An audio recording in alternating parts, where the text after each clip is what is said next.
Irvin Studin, Global Brief Magazine. Welcome back. Let's talk about the big three post-pandemic: the United States, China, and Russia.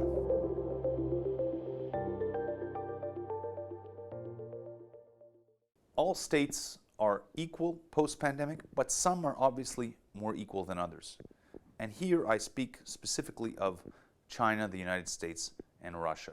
In that, by the way, order of power. I do believe that China is the most significant state by a whisker after the pandemic. Despite the paradoxical origins of the pandemic, it emerges with the most momentum, the most economic potential, the most confidence administratively, and paradoxically, even though there's an anti-Chinese wave to some extent in a number of countries, still a reputation that's intact for competence. The United States, second, by a whisker, still with huge commercial, creative energies, democratic, if not legitimacy, then sympathy, very talented educated population, huge energy within the society. And then Russia, a distant third. Russia is the most unstable of the major three powers. How so? First, the pandemic has exhausted some of the fiscal resources of the country by virtue of the fall in oil prices. And also President Putin has been unsuccessful so far in really solidifying a succession algorithm for that country. As a result, the future leadership of Russia in its identity is unclear, it's undetermined. Putin has yet to name a dauphin, and without a really strong successor, the fate of the Federation, the post-Soviet Russian Federation, is uncertain. It's a very big, complicated country, difficult to hold together.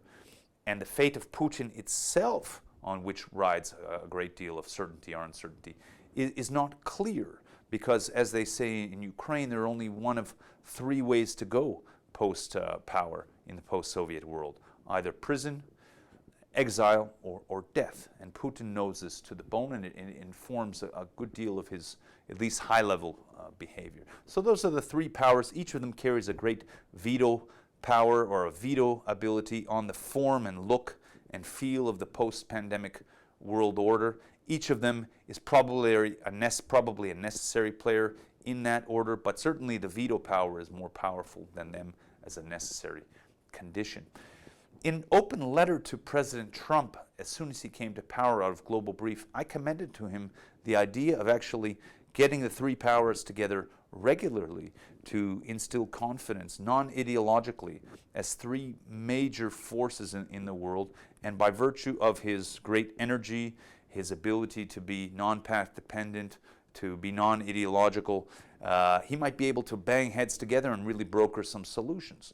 The problem is that now, by dint of his behavior, which is really quite established, by dint of deep caprice, he has proven himself to be not particularly trustworthy. So he's not trustworthy, and as a result, the United States is not deeply trusted in most of the major capitals of the world, even if they may pay homage to the United States through tradition and through good diplomatic form in Ottawa, in Beijing, in Moscow, in Brussels, in Paris, in London, in Canberra, and in Tokyo. There is deep méfiance of Washington and of Trump in particular. That is, this is a person who is off the map, who is inclined to great diversion, entertainment, radicalization, but on the other hand, not susceptible to a prolonged process that requires deep investment, consistency, and the ability to form long positions. And that is all required in order for Beijing, Moscow, and Washington to do great things together, or conversely to avoid cataclysmic things happening as a result. The United States, Trump or not, is also the most ideological of the three powers, which forms a great problem in the world today, because in the post-pandemic world, not only is democracy having to be reinvented or relegitimated in practice, but it is also called into question by virtue of two totalitarian forces that have been given birth, essentially: totalitarianism by AI, which is happening in many parts of East Asia, Southeast Asia, this tracing, contact tracing, and deep pandemic management by computers, algorithms, and totalitarianism by stupor in some Western societies where the population is scared, they're told to be scared, the authorities are scared, but it's completely apolitical. And there, as a result, the feedback mechanisms to power that typically exist in democratic societies are either weakened or non-existent.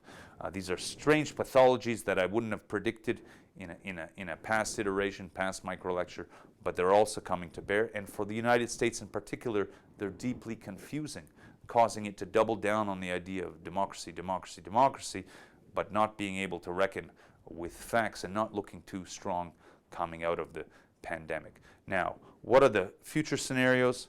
They are similar to the ones we discussed in the last microlecture: deep de-stitching amongst all these powers, diminishing confidence, Russia quite unstable, China still quite stable, the United States unstable coming into and coming out of the 2020 presidential election. We'll see what that looks like. After that, real possibility for hardening of positions, consolidation of the de-stitched order, even increased risk of accidental, I don't think deliberate, but accidental warfare by virtue of not being able to properly calculate the linkages between the various conflicts in the world and the various interests of the states. How can this be resolved? Well, it can only be resolved by great leadership. That leadership doesn't exist in any of the three quarters. It doesn't really exist outside. It will have to be reinvented in the next generation, and let's hope that none of these three great powers either unravel within themselves or cause the world to unravel in the meantime. See you next time.